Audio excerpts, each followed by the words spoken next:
Pour ne rien rater de nos programmes, n'oubliez pas de vous abonner à nos deux chaînes YouTube, le Média TV et le Média 24/7, et d'activer la cloche. Pendant plusieurs semaines, Madagascar a été le théâtre d'une révolte sans précédent de la jeunesse du pays. Une révolte qui paraît payante pour le moment. Le président Andry Rajoelina a été destitué et un nouvel exécutif transitoire a pris la place. Un nouveau président a été même investi le 17 octobre dernier, le colonel Michael Andrianirina, laissant entrevoir, pour certains observateurs, le spectre d'un coup d'État militaire. Et quelques jours plus tard, tout est allé très vite, le 20 octobre, un nouveau Premier ministre issu du civil a été nommé, avec une promesse, mettre en place des élections d'ici 18 à 24 mois. Mais les défis sont nombreux. D'autant que, d'une part, les députés proches de l'ancien président sont toujours majoritaires à l'Assemblée, et d'autre part, l'État français colonial dit vouloir veiller à ce que la transition démocratique se passe bien. Et oui, parce qu'après avoir déjà été mis à la porte par le Niger, le Burkina Faso, le Sénégal et le Mali, la France et Emmanuel Macron, selon toute logique coloniale, espèrent sans doute ne pas perdre Madagascar dans la foulée. Comment cette transition pourra répondre aux espoirs de la jeunesse malgache ? Quelles sont les réelles aspirations de cette jeunesse, au-delà des brefs résumés faits par la presse française? Comment reconstruire un nouvel imaginaire politique en dehors des récits coloniaux et des pressions de l'État français? Comment tout simplement rompre définitivement avec la France-Afrique? On va parler de tous ces sujets. L'entretien d'actu, c'est tout de suite.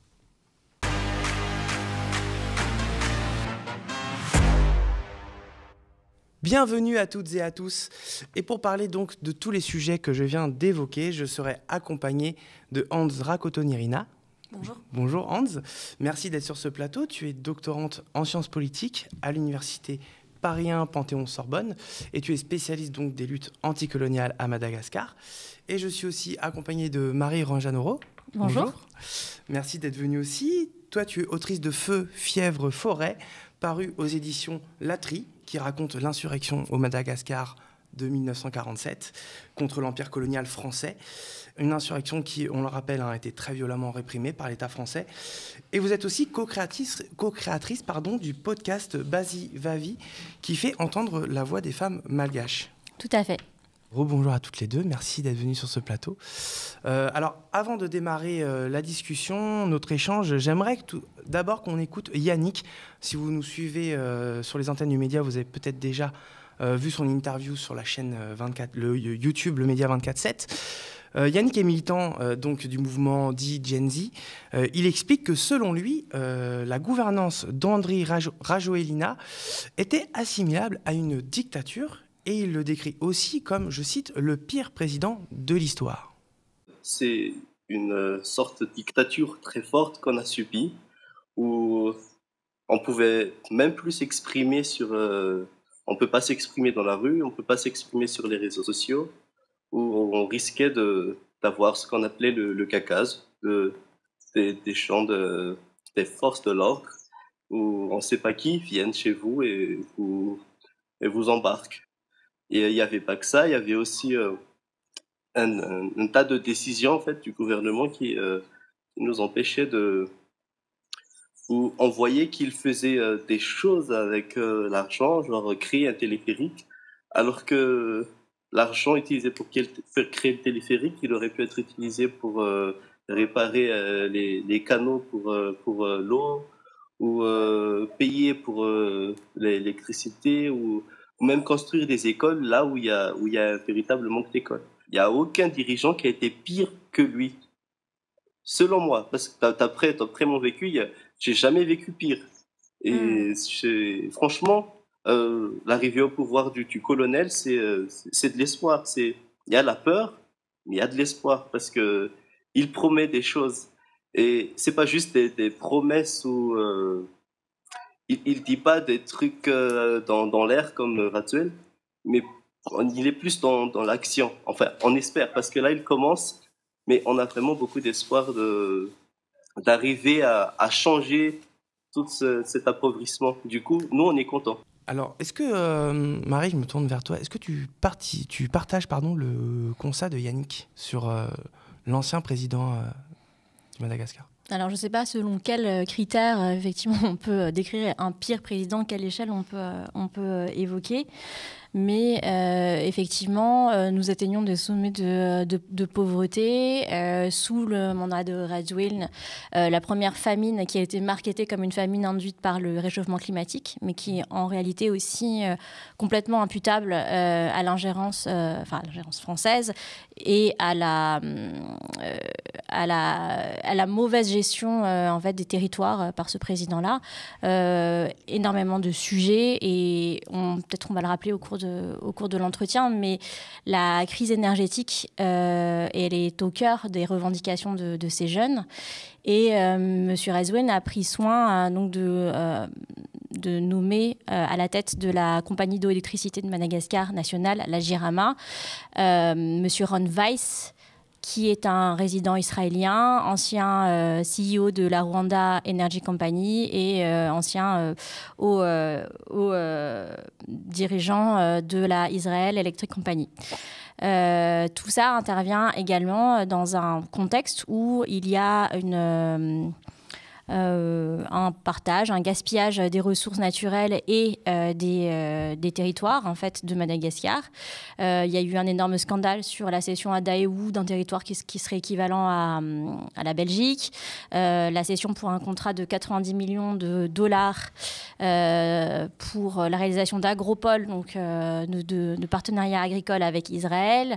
Et puis, en fait, je ne peux pas énumérer tous les contrats léonins qui sont dispensés par cet État qui brade à très faible prix les ressources du pays. Donc, il y a Rio Tinto, QMM, toutes sortes de sociétés extractivistes canadiennes et brésiliennes qui se partagent, qui se servent sur le morceau. Ouais. Donc effectivement, tout cela est imputable effectivement à cette gestion présidentielle assez désastreuse. Et plus que jamais, en fait, puisque ce sont les sujets pour lesquels vous nous invitez aussi, l'ingérence de la France est au cœur des questions et des revendications. Je rappelle que M. Radouane est un résident, est un national de la France. Il possède la nationalité française depuis 2014, obtenue par Valls, M. Manuel Valls, alors qu'il était résident de la place Beauvau à l'époque, ce qui est logiquement contraire à la constitution malgache, puisqu'on n'a pas le droit d'avoir la double nationalité.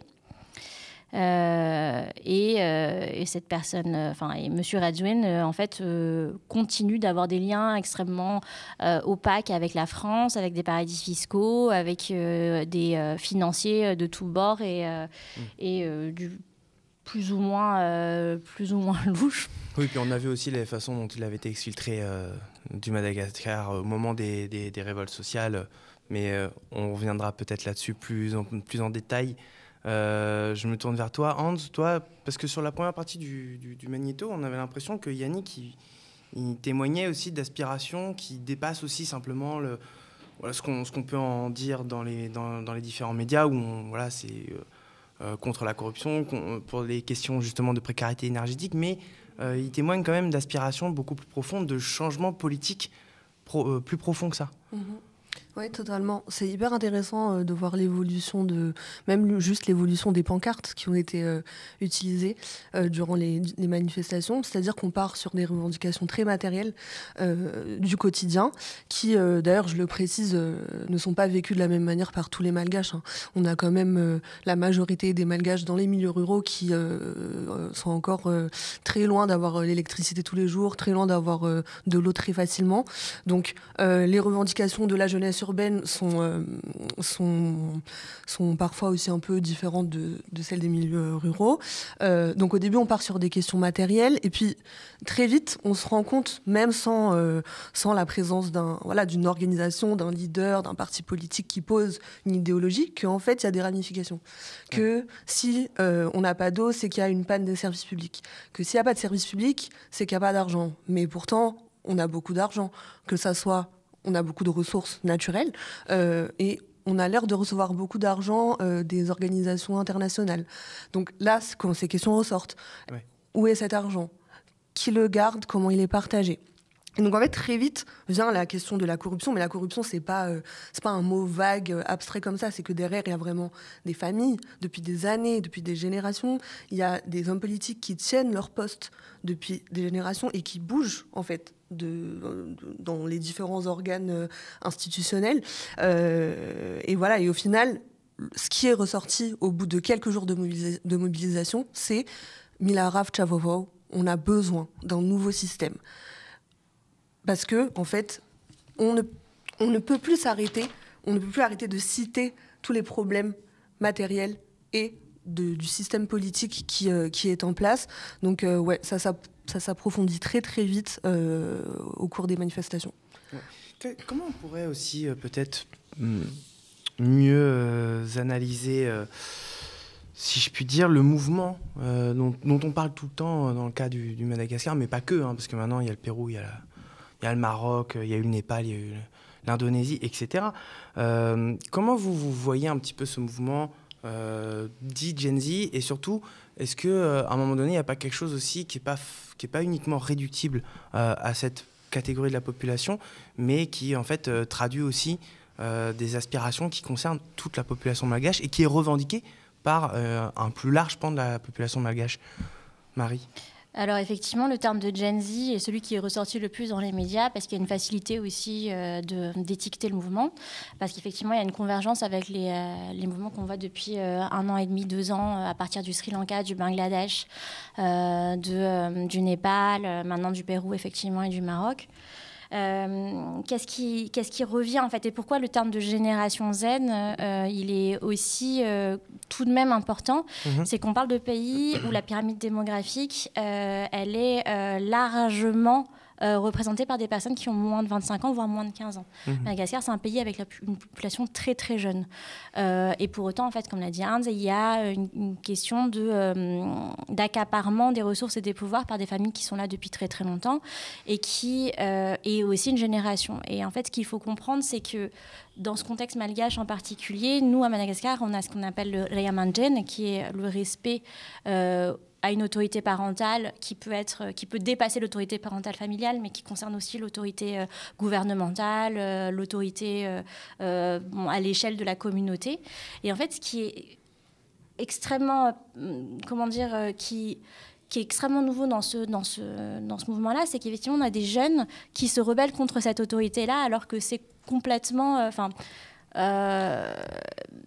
c'est une vraie vague qui vient s'abattre sur des us et des coutumes qui sont, qu'on a attribué à une sorte de malgachité, avec tous les guillemets que je mets sur ce terme-là.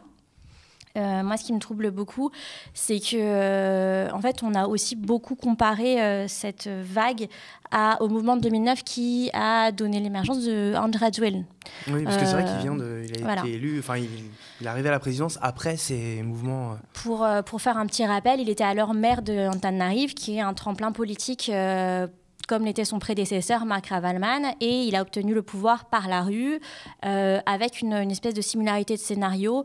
Il prend le pouvoir par la rue, l'armée se range du côté des manifestants, lui remet le pouvoir, etc. Ce qui a donné lieu à une transition démocratique, entre guillemets également, de 5 ans sans élection. Mais moi, ce que je dois dire, c'est que je trouve que cette mobilisation, elle ressemble beaucoup plus à 1972, au mouvement de mai 1972. Pourquoi ? Parce que en fait, ce sont aussi des mouvements spontanés qui prennent corps dans les milieux étudiants et lycéens en premier lieu. Là, c'était des lycéens de Tamatave et des étudiants d'Ankara. En 72, c'est la même chose. Et ce sont des mouvements qui sont extrêmement rapides dans leur accession au pouvoir. En 72, le gouvernement de Philibert Tirane tombe en 3 semaines. Et c'est peu ou prou ce qui s'est passé aussi durant le mois de septembre, début octobre. À l'époque, évidemment, il n'y avait pas de réseaux sociaux. Aujourd'hui, les réseaux sociaux sont partie prenante de la mobilisation et sont un outil extrêmement puissant, mais aussi avec ses côtés retors et les problèmes que ça a pu engendrer. Le point commun, c'est qu'il n'y avait pas de leader aussi. En 2009, en 2002, en 81, en 91, en 89, à chaque fois, ces mouvements étaient portés par un leader politique qui ensuite s'est présenté et que l'histoire à qui l'histoire a donné tort, puisqu'ils sont devenus aussi, pour reprendre Obi-Wan Kenobi, ce qu'ils avaient juré de combattre, en fait. Ils sont devenus le dictateur qu'ils s'étaient employés à faire tomber. Or, en 2025, comme en 72, sont des mouvements spontanés, complètement rhizomatiques, sans hiérarchie. Encore avec beaucoup de nuances, parce que là, on voit qu'il y a des têtes de mouvements qui sont en train de se dégager. Mais, par exemple, en 72, il y avait 2 étudiants qui n'avaient pas du tout voulu prendre le pouvoir sur la mobilisation. Il y avait deux Michel, Michouva et Vav et Michoula. Donc Vav et là, c'est femme et homme, parce qu'il y avait un Michel homme et une Michel femme. Donc 2 étudiants qui, malgré eux, sont mis à la tête du mouvement alors qu'ils n'avaient pas demandé cette gestion-là. Ils seront emprisonnés au bagne de Nouslav. C'est extrêmement violent. C'est un bagne qui était utilisé pendant la période coloniale au nord de Madagascar, dans des conditions extrêmement difficiles. Et là, c'est pareil, il y a eu ce jeune étudiant qui nous a tous touchés, Mikoul, qui est venu parler de front devant les forces de police en demandant aux forces armées de les rejoindre, parce que ce mouvement-là, il concerne en premier lieu, en fait, les fonctionnaires de l'État. Ces personnes qui ne reçoivent pas leur solde pendant des mois, qui doivent protéger un pouvoir qui les écrase complètement et qui n'a pas beaucoup de cure par rapport à leurs revendications. Un espèce de lumpen prolétariat à la solde du pouvoir, et qui finalement a fait tourner le sens de l'histoire. Et donc, ces 2 mouvements-là, pour moi, ils sont assez similaires. Et c'est pour ça que, en fait, moi, je n'associerais pas 2025 à 2009, à 2002, etc. Pour toi, il y a quelque chose de très singulier là, dans ce mouvement-là qu'on voit aujourd'hui en 2025. Mais j'espère me tromper aussi, parce que, effectivement, 72, ça a été une révolution qui a été volée.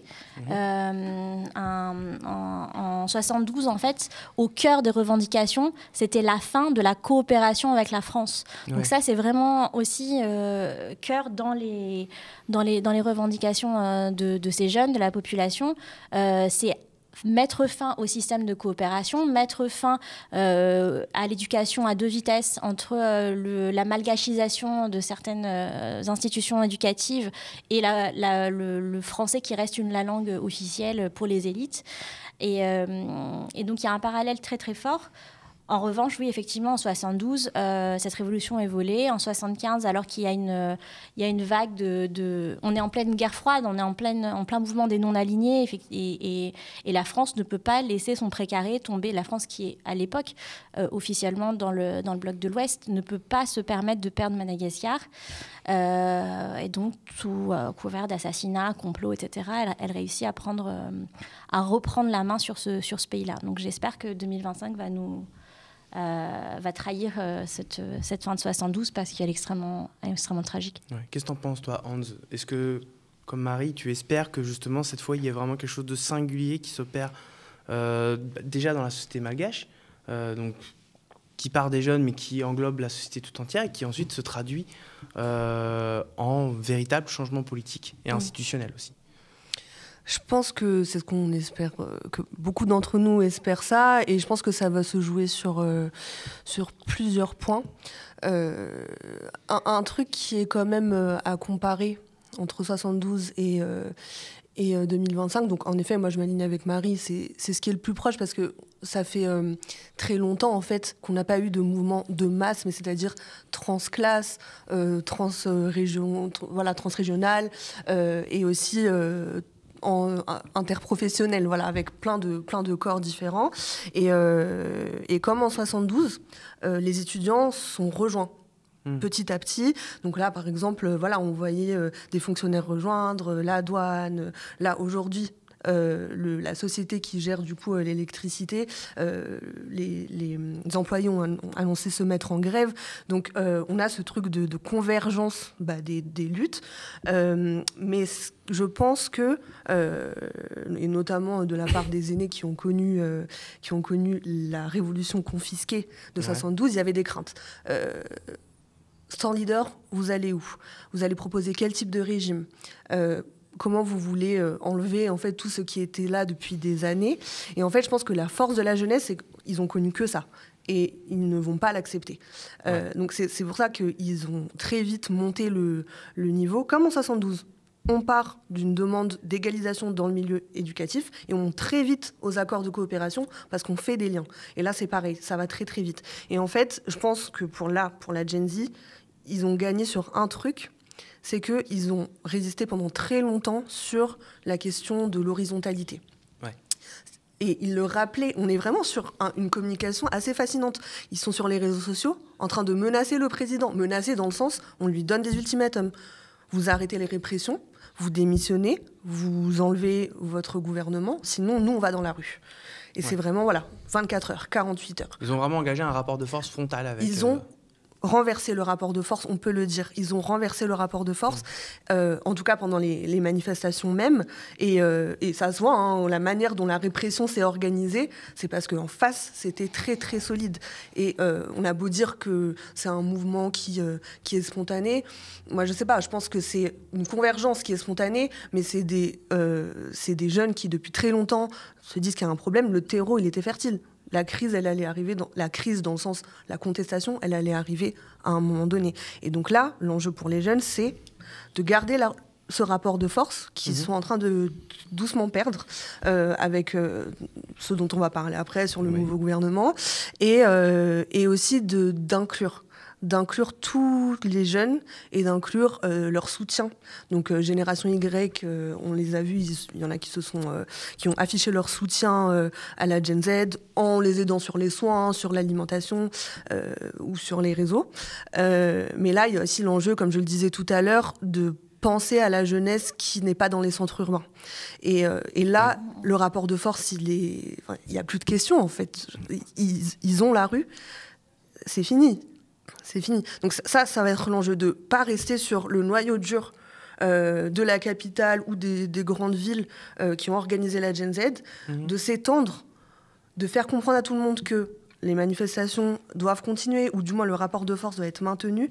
Et c'est ça qui va faire la différence. C'est ça qui va faire que, si oui ou non, on va terminer sous directoire militaire ou sous un directoire militaire qui soutient la population. C'est aussi un scénario.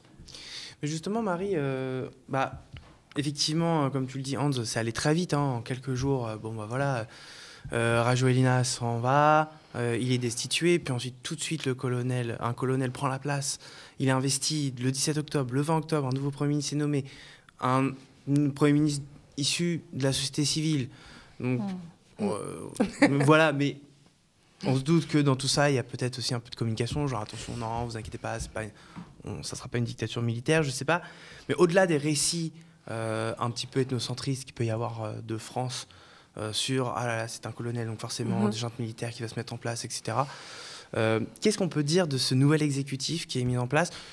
Tu dis que la Gen Z, justement, perd un peu du terrain en termes de rapport de force. Toi, Marie, qu'est-ce que tu en penses ? Est-ce que tu crains...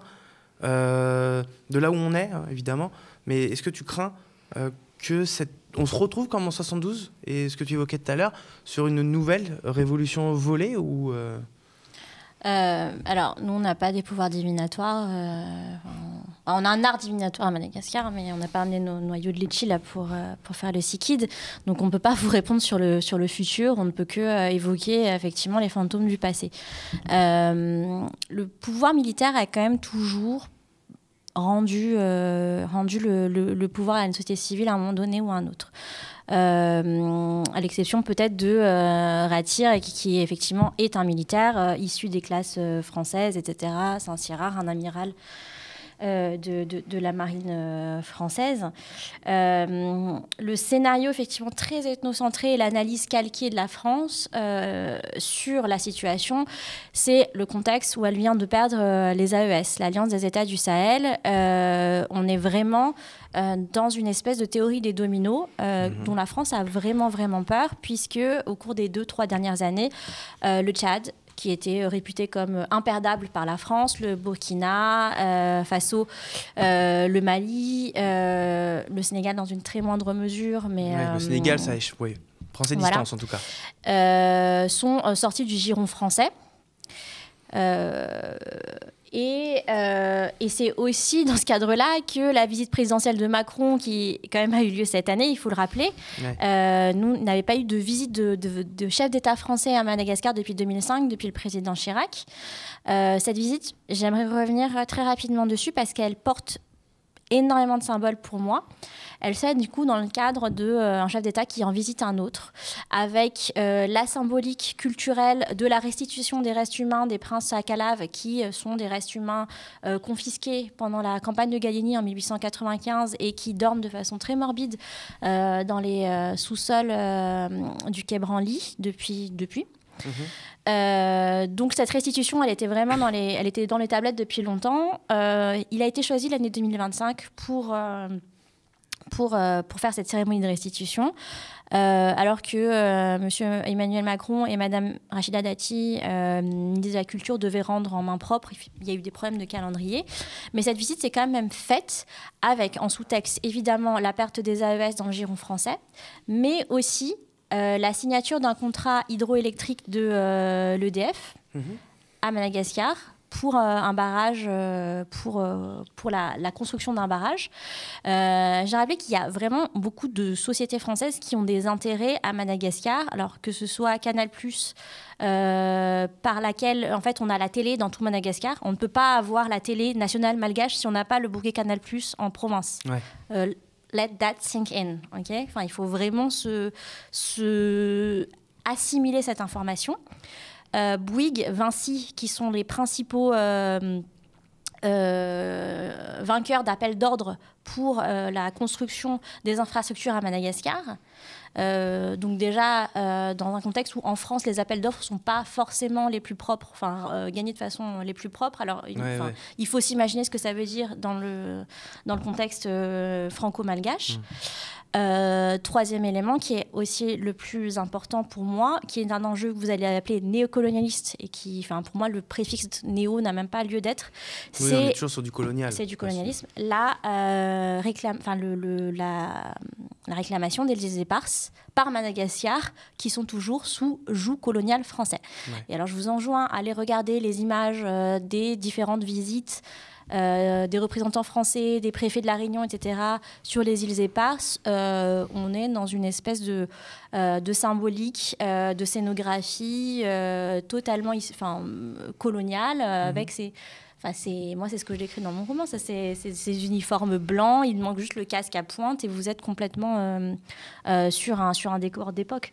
Donc là, effectivement, la France a les genoux qui tremblent compte tenu du contexte de ses appuis en Afrique. Et Madagascar était supposé être un partenaire avec d'énormes guillemets, parce qu'en fait, on parle de clientélisme, voire d'État en situation de servage. En réalité, Madagascar était réputé comme imperdable par la France. Or, là, il y a un point de bascule qui se fait. Et effectivement, contrairement à 2009, à l'arrivée du président Rajoelina, 2002, où Mark Ravalman avait essayé de jouer la montre et jouer le jeu des alliances avec les Russes et les Américains. C'est la première fois qu'il y a autant, depuis 1972, c'est la première fois qu'il y a autant de revendications anti-France dans les revendications politiques de cette qui sont entendues. Mais justement, c'est ça qui est intéressant. Comment parce que du coup, tu reviens sur les revendications de la GND. Comment justement le récit de ce mouvement contre en fait, on peut encore parler d'empire français finalement, parce que tu dis en fait on dit néocolonialisme, mais peut-être pour pas assumer que c'est toujours du colonialisme. Juste là, on envoie des entreprises privées, pour moins montrer que c'est l'État français derrière, mais c'est toujours l'État français derrière, et donc c'est toujours du colonialisme. Comment le récit de la jeunesse malgache se forme justement pour dénoncer ça et pour dire on n'en veut plus? Alors, et puis je finis aussi sur cette histoire parce que c'était effectivement ça la question à l'origine. C'était sur cette nouvelle, ce personnage du colonel Michael Randjans et de la peur d'un pouvoir militaire, parce que le récit et le langage de la France vis-à-vis de ces mobilisations-là, il est diffusé sous forme d'un discours extrêmement paternaliste, de vigilance. Attention, vous voulez vraiment sortir la France des intérêts, du clientélisme, du partenariat franco-malgache, en face, vous avez la Russie et la Chine. En fait, vous allez tomber dans un autre giron, un autre orbite avec des puissances étrangères. Donc là, le questionnement, il est, mais en fait, d'une part, pourquoi est-ce que avoir des partenaires étrangers différents de la France, ce serait pire que d'avoir la France? Et d'autre part, en fait, vous reconnaissez que ces pays, comme Madagascar, ne peuvent pas participer au concert des nations en tant que nation qui a le même poids dans les négociations internationales et géopolitiques. Vous reconnaissez qu'il y a une caste d'États qui sont en fait des États enfants ou des États avec des statuts de mineurs qui doivent forcément avoir un tuteur d'une puissance étrangère. Pour le récit des jeunes sur place, moi je me garderais bien d'incarner ce récit-là ou d'interpréter de l'étranger, puisque je le rappelle, je suis d'un point de vue très étranger. Ça fait longtemps que j'habite en France, je fais partie de la diaspora et je pense qu'il est important de situer ça. En fait, nous on parle d'une situation de privilège, d'un rapport extérieur et très distancié. Donc en fait, cette incarnation-là, vous n'avez pas besoin de gens de la diaspora pour la faire, puisque les réseaux sociaux sont là.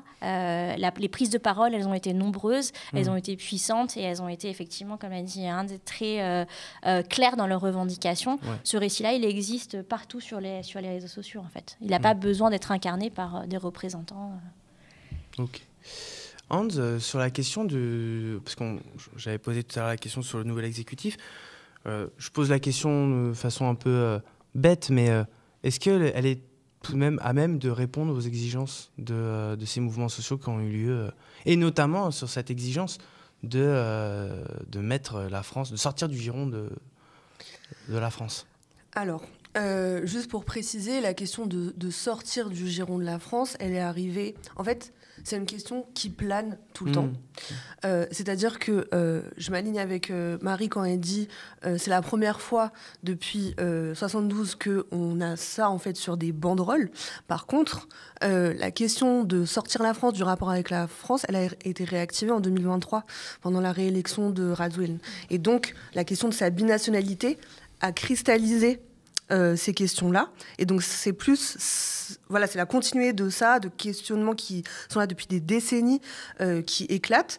Et donc, est-ce que la transition est à même d'accomplir ce changement? Déjà, est-ce qu'elle est à même d'accomplir une transition? Je pense que c'est ça qui va être l'enjeu.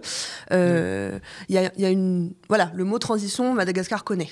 C'est les médias internationaux, ils connaissent deux mots pour parler de Madagascar: la crise, la transition, j'ajoute militaire. Et donc là, le colonel, il incarne parfaitement cette transition, c'est-à-dire que ça se fait en douceur, comme les médias aiment bien se représenter le peuple malgache, légaliste, pacifique. Et puis ça se fait, il garde l'Assemblée nationale, la HCC l'investit, on déclare la vacance du pouvoir. Donc dans les médias, j'ai entendu que c'était un coup d'État gentil, mais en fait, ça dit beaucoup de la force des institutions qui découlent de la structure française et qui n'ont pas bougé depuis... elles ont tremblé, mais qui n'ont pas bougé dans leur cœur depuis 58. Et, tu es dans la façon d'articuler le récit autour de comment on raconte ce qui se passe, la transition, l'arrivée au pouvoir je parle du surtout colonel, de la manière etc. de toujours se rattacher à l'ordre constitutionnel en permanence, quand en fait Rajoelina n'a pas respecter la Constitution. Et pourquoi, en fait, et Macron, et Rajoelina, et les acteurs de la transition appellent constamment à respecter la Constitution, quand ça fait des décennies qu'elle est bafouée, que cette Constitution n'a pas été construite sur le besoin des Malgaches. Enfin, ça n'a aucun sens, en fait, de ramener la constitutionnalité dans un contexte où tout a été bafoué. Donc, pour moi, ça va être très important au niveau de l'analyse extérieure, le regard qu'on pose sur Madagascar, de sortir de cette vision hyper légaliste et d'accepter, en fait, que les jeunes, ils ont mis un pas de côté par rapport à tout ça. Ils ont dit, vous faites bon, il y a la Constitution, il y a tout ça, ok, mais en fait, ça marche pas là. Mais moi, j'ai l'impression que le paternalisme, il transpire aussi de ce genre de discours. Quand l'État français nous dit attention, respectez la Constitution, attention, veillez à ce qu'il y ait une vraie transition démocratique, on dirait encore que c'est un peu comme si la France se prenait pour le papa du Madagascar qui explique à son enfant voilà comment il faut fonctionner et surtout fait bien attention de ne pas déborder. Oui, je pense que c'est très très vrai ce que tu dis, Hans. Enfin, pourquoi respecter cette constitution? Pourquoi rester dans cette continuité constitutionnelle? Puisque cette constitution-là, en fait, effectivement, elle est complètement décorrélée d'une réalité malgache locale. Et, on le répète, c'est un calque des institutions françaises. La question de la centralisation dont tu parles, qui est essentielle à Madagascar, c'est une importation d'un problème français. Oui. Et en fait, ce discours-là, il peut être en fait analysé la complexité et l'ampleur de ce discours. Il peut être analysé dans une séquence très très courte, mais très très parlante, qui est celle du président Macron sur le tarmac de l'aéroport du Caire pour sa première prise de parole concernant la crise à Madagascar. Donc effectivement, dans ces termes, il faut à tout prix préserver la continuité institutionnelle et constitutionnelle. Ça, c'est un vrai phare dans la navigation française, alors que non, effectivement, ce qu'on demande et ce que les jeunes demandent, c'est une rupture institutionnelle et constitutionnelle. C'est la fin de cette continuité-là. Et alors, il dit, oui, on a déjà vu Madagascar, ce que ça a donné, ça a été la crise, il y a déjà eu cette rupture, on voit ce que ça a donné. Sous-entendu, donc il nous met en garde sur quels les dangers que nous, en tant que grands enfants colonisés, auxquels on s'expose en aspirant à cette rupture constitutionnelle. Mais oui, on sait ce que ça a donné. En 2009, lors de la prise de pouvoir de André Azoulay, donc il y a effectivement une mobilisation par la rue, l'armée qui s'empare du pouvoir, qui met en fuite Marc Ravalman et qui remet le pouvoir à André Azoulay. Et la France qui présidentialise ce putsch, qui fait en sorte que André Azoulay rentre dans le concert des nations, rentre sous une couverture démocratique, alors qu'il n'y a pas eu d'élection, et qui va rester au pouvoir pendant 5 ans sans élection. Et que ce pouvoir est remis en question à la fois par les sociétés civiles à Madagascar, mais aussi par la gouvernance africaine de l'Union africaine. Il y a un sujet qui est essentiel et un spectre qui plane sur nous depuis les barreaux de la santé. Quand Louis XVI est monté à l'échafaud, il a demandé, les derniers mots qu'il a prononcés, c'est « A-t-on des nouvelles de la Pérouse ?» L'explorateur disparu en mer 2 ans plus tôt. Le dernier coup de fil passé par Nicolas Sarkozy avant de rentrer en cellule, il a été pour son protégé Emmanuel Macron, qui est encore toujours un petit peu sous les ordres de son papa politique, pour lui demander expressément d'exfiltrer André Azoulay. Ça a été son dernier acte politique avant de sortir de la société, puisque la prison et cette sortie, cette marginalisation, cette sortie des cadres. Donc c'est la dernière chose qu'il a souhaité faire, c'est agir en faveur de cet homme qu'il a effectivement présidentialisé en 2009. C'est Nicolas Sarkozy qui, en 2009, prononce le premier discours pour légitimer la prise de pouvoir de André Azoulay. Donc en fait, il faut se poser des questions sur pourquoi il y a tant de rapports incestueux entre des hommes de pouvoir, entre les méthodes qu'ils emploient à échanger entre eux pour se maintenir et pour maintenir une caste d'affairistes, de financiers, d'industriels, de grandes fortunes dans leur cours et au service duquel ils se placent totalement. Ouais. Pour moi, cette symbolique de l'appel de Nicolas Sarkozy, en fait, elle est essentielle dans tout ce qu'on a, tout le discours qu'on vient d'analyser aujourd'hui là sur ce plateau. Ouais, j'ai l'impression que tu veux rajouter quelque chose. J'ai envie de compléter. La séquence du discours de Macron, elle est parfaite pour prouver ce que nous, on veut prouver. Il parle, donc je ne vais pas répéter tout ce qu'elle a dit, mais il a dit quelque chose. Il a menacé de Madagascar de perdre l'aide pour que la communauté internationale puisse continuer à aider. Et il ne parle même pas du type d'aide, il dit juste aider, comme si c'était un mot que le peuple malgache connaissait l'implication. Et ça, je reviens sur la question tout à l'heure, est-ce que l'exécutif actuel est capable de mener une transition sans la France? Un des enjeux, ça va être de reconnaître la responsabilité des bailleurs internationaux dans tout ce qui se passe structurellement à Madagascar. Et là, pour l'instant, on ne va pas dans ce sens-là. Là, pour l'instant, on va dans le sens de rassurer les bailleurs internationaux, rassurer les ambassadeurs, parce que là c'était ce matin ou hier, ils se sont rassemblés. Voilà. Pardon, je te coupe, mais oui, effectivement, on a l'impression que depuis la nomination du Premier ministre lundi dernier, on a l'impression qu'effectivement, le but, c'est un petit peu, ils essaient de rassurer un petit peu tout le monde, de ménager le chaud et le froid. Ça reste une élite qui essaie de se protéger, hein, même si le colonel, il vient... Le colonel, en fait, il jouit d'une grosse légitimité après la prise du 13 mai, parce que le CAPSAT a accompagner les jeunes sur le 13 mai, parce que dans son parcours, il a été emprisonné, parce qu'il ne vient pas de la caste ethnique dominante, parce que aussi il a été accusé de mutinerie contre Razouine. Donc ça, c'est le profil du président de la transition. Donc, il a de la légitimité. Et en fait, il avait sécurisé ce côté-là, et on dirait que là, il y a une recherche d'équilibre. Donc lui et les 5 colonels qui l'entourent ont désigné un Premier ministre qui, alors, ne vient pas du tout de la société civile, c'est un baron du privé. C'est-à-dire que BNI, il est dans les grosses entreprises, et quand je dis grosses entreprises, ça implique aussi grosses familles. Grosses familles qui sont toutes reliées entre elles, et je reviens sur les pancartes des manifestations, un des slogans, c'était Miala Razouena Sinifurung. Et Miala Ravatmang, qui est, comme le Bolloré malgache, on va dire. Sinifurung, ça veut dire et tout ce qui va avec.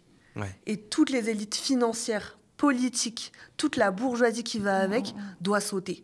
Et en fait, le nouveau Premier ministre, il ne représente pas du tout. Il ne répond pas du tout à cette revendication. Là, on a quelqu'un qui a travaillé avec Razouine, qui a travaillé avec le groupe Axian, qui est, dont un milliardaire à l'échelle du continent est à sa tête. Il est proche de Ravatmang, donc l'homme qui a été aussi beaucoup critiqué pour sa corruption et son monopole. Ils ont collaboré ensemble, en fait. Il fait partie de cette élite, et c'est même pas caché. C'est-à-dire que là, on va sur Internet, on le trouve. Et en fait, dès que sa nomination a été annoncée, les dossiers sont sortis. Donc, les gens sont déjà... comme s'ils s'attendaient, ils étaient prêts à faire ces recherches sur le Premier ministre. Pour moi, le colonel a essayé d'équilibrer, de rassurer les bailleurs, de sortir, d'essayer d'échapper à cette idée de coup d'État. Mais sauf qu'en fait, en face, il y a la jeunesse et les OSC, Organisation de la société civile, qui ont dit « Là, vous avez fait sans nous. Vous avez fait sans nous, il y en a qui ont envie de donner une chance, mais pour moi, ça va être très compliqué de partir sur de nouvelles bases avec quelqu'un qui a été le bras droit de Mam Ravatmang, en fait.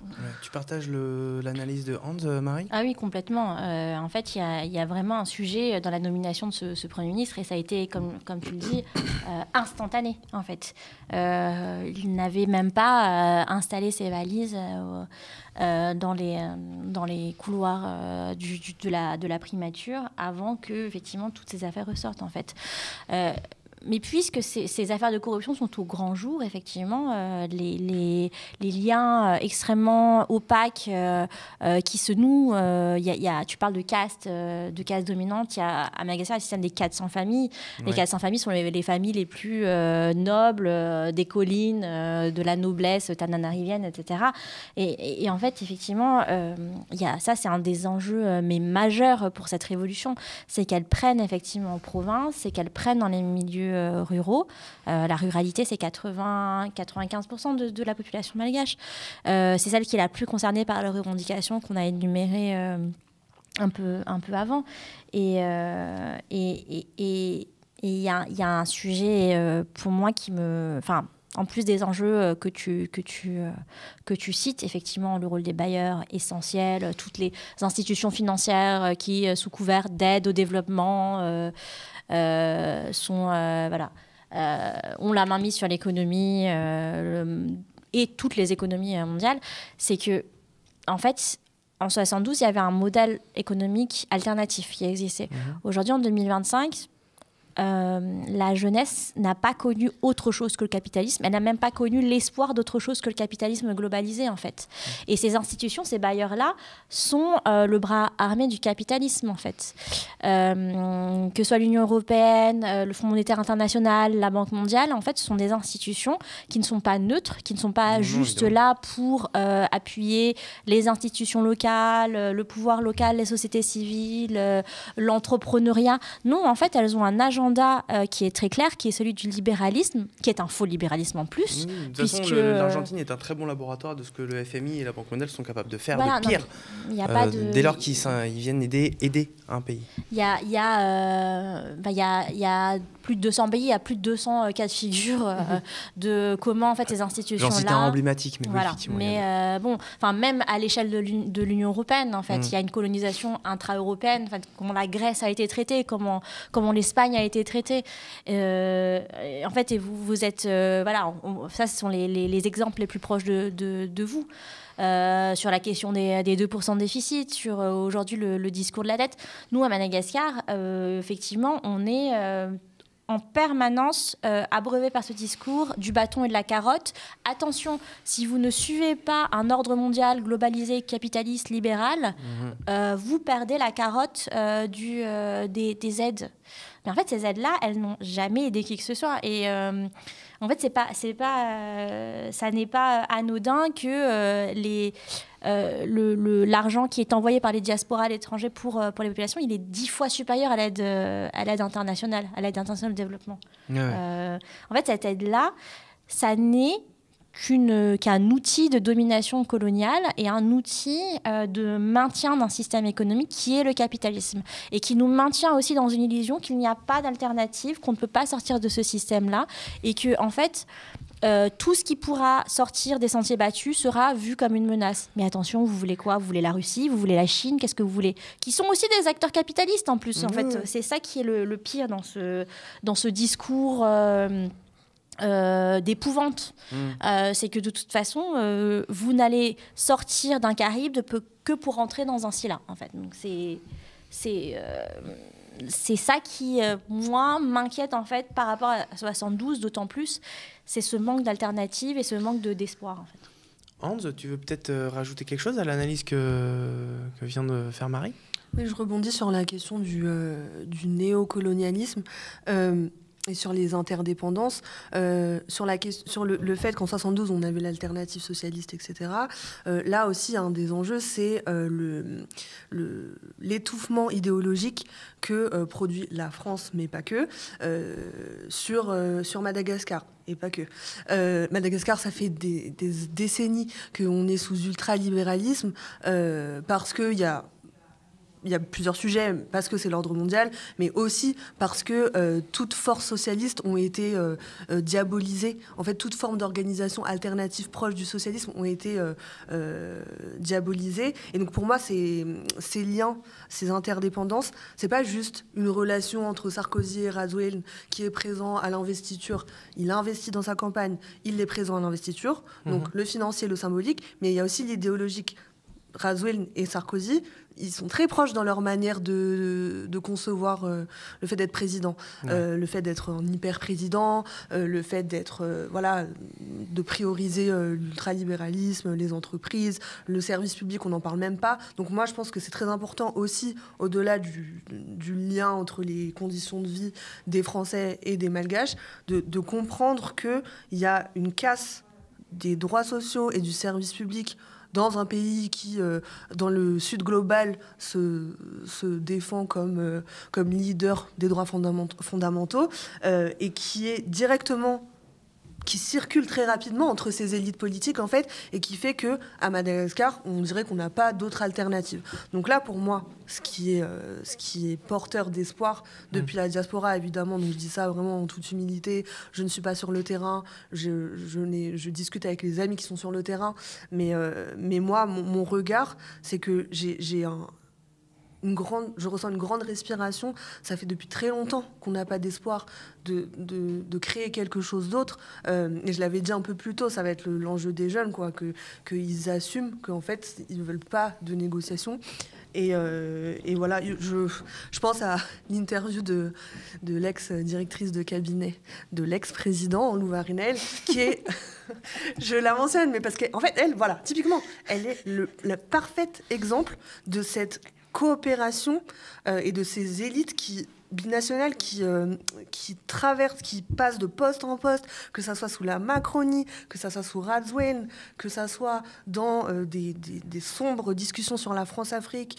En fait, on ne connaît pas la position de ces gens. Ils prétendent être des leaders appui technique, mais en fait, ce sont des outils du néocolonialisme, ce sont des passeurs de ces idéologies. Et c'est très important. Et d'ailleurs, donc il y a tout ce côté financier, les entreprises privées, mais il y a la coopération intellectuelle. Je dis coopération, c'est pas ça le terme. Il y a la dépendance. Les instituts français scientifiques qui font des colloques avec les idéologies et les idées, les mots qu'on utilise en France. Ouais. Voilà, genre même toutes les choses mises en place pour les VIA, tous ces outils-là qui paraissent anodins, ce sont des manières aussi de renforcer une élite plus jeune, scientifique, intellectuelle, qui étouffe aussi en fait les rapports aux racines idéologiques de Madagascar. Voilà. Ouais. Tu veux peut-être rajouter quelque chose pour finir Oui, je vais juste insister sur cette histoire de diaspora, qu'effectivement notre rôle et notre légitimité, elle est très, elle est à mettre elle est à manipuler avec beaucoup de précautions. Ouais. Moi, étant une personne qui a quitté Madagascar depuis 17 ans, on nous a abreuvé de cette espèce d'approche top-down que grâce à nos études à l'étranger, on allait pouvoir rentrer et aider le pays. Mais en fait, l'espoir, c'est c'est les jeunes là-bas sur place qui sont en train de créer les conditions pour que nous, on ait de l'espoir pour rentrer, en fait. Ouais, voilà. Pour toi, ce mouvement de la jeunesse malgache constitue, malgré les doutes qui subsistent concernant le nouvel exécutif, ce mouvement de la jeunesse malgache, il constitue un espoir quand même pour toi aussi ? Oui, je vais juste compléter ce que j'ai dit tout à l'heure. J'ai jamais fini ma phrase sur l'ex-conseillère. Elle a dit dans son interview, il faut pas que l'histoire se répète. Il faut arrêter de brandir l'histoire comme une menace pour les jeunes, en fait. Ils connaissent leur histoire, ils connaissent leur pays aussi. En fait, là, les jeunes, ils sont sur le terrain, ils militent. L'histoire ne se répète pas toute seule. Pourquoi on ne parle pas de l'histoire qui se répète quand c'est les hommes politiques qui gardent leur chaise pour protéger des institutions totalement vides, en fait. Donc pour moi, ce mouvement est porteur d'espoir parce que, comme j'ai dit tout à l'heure, il y a un renversement du rapport de force dans la rue, mais aussi d'aînés à jeunes, mais aussi de Français à Malgaches, et il y a aussi une mise en lien très intéressante entre la diaspora et les militants de terrain, que ça soit de l'aide financière ou du relais d'information. Ça ne veut pas dire qu'il n'y a pas de hiérarchie. Hein. Évidemment, ce n'est pas les mêmes conditions de regarder depuis la diaspora et d'être sur le terrain. N'empêche que là, il y a une brèche et qu'il y a des mots politiques, il y a des discussions politiques sur Madagascar qui commencent à émerger. Et moi, ce que je souhaite et à la diaspora et aux jeunes à Madagascar, à notre génération, en fait, c'est que plus jamais on retrouve le silence qu'on a eu ces dernières décennies sur les discussions politiques et sur la situation à Mada. Évidemment, ce silence était lié à la censure, et je veux le dire, ce silence-là, il était lié à une répression, à un verrouillage politique par les élites financières et politiques. Ce n'est pas parce que la jeunesse malgache est pacifique ou non politisée. C'est pas ça. C'est pas ça. On a vu, ils sont capables de mettre en place des mouvements très rapidement. Et moi, mon espoir vient de là. C'est leur capacité à s'organiser. Merci beaucoup, Hans et Marie, d'être venus sur ce plateau nous nous éclairer un petit peu sur cette situation à Madagascar, sur à la fois la lutte sociale du mouvement Gen Z et aussi évidemment la transition politique, si transition il y a, on verra. Les élections, ils ont promis des élections d'ici 18 à 24 mois, c'est quand même, on a le temps de voir venir, en 2 ans, presque 2 ans. Merci vraiment, c'était hyper éclairant, c'était passionnant, et puis merci à vous de nous avoir suivis, d'avoir suivi cette émission, et n'oubliez pas que le média a une nouvelle opportunité d'aller sur la TNT nationale ou TNT région, tout dépendra de ce que décide l'Arcom, mais en tout cas l'opportunité est là. Alors si vous voulez la soutenir, signez la pétition sur tntdesindés.fr. Et évidemment, comme d'habitude, suivez-nous sur nos chaînes YouTube, la chaîne YouTube principale et la chaîne YouTube 24/7. Regardez-nous aussi sur notre canal 165 de la Freebox et sur Molotov. Et sur ce, je vous remercie encore une fois pour votre attention et votre fidélité. Et je vous dis à très vite sur les antennes du média.